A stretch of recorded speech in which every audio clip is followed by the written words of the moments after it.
કોંગ્રેસ પ્રમુખ ડોક્ટર રાજદીપસિંહ જાડેજાએ સ્થાનિક પ્રશાસન અને તંત્ર સામે આકરા સવાલો ઉઠાવ્યા છે।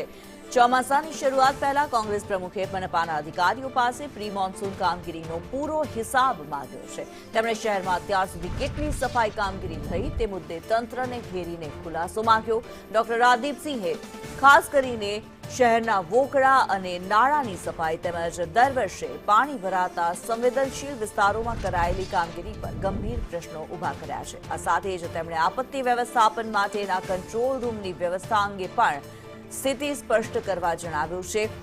કોંગ્રેસે માંગ કરી છે કે શહેરી સમસ્યાઓ અને પ્રી મોન્સૂન કામગીરીમાં થતી બેદરકારી બદલ અધિકારીઓની જવાબદારી નક્કી થવી જોઈએ। 15 જૂનની જે ડેડલાઇન છે એમાં કેટલું કામ થયું પ્રી મોન્સૂન કામગીરીમાં, કેટલા હોકળાઓ સાફ થયા, કેટલા કિલોમીટરના હોકળાઓ સાફ કર્યા એ જાહેર કરવું જોઈએ।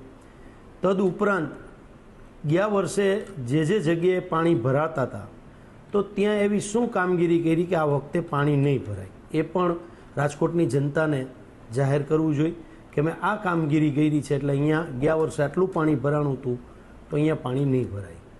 બીજું કે અલગ અલગ વિસ્તારોમાં જઈને જે ચેકિંગ કરવાનું હોય એ કેટલા અંશે પૂર્ણ થયું છે।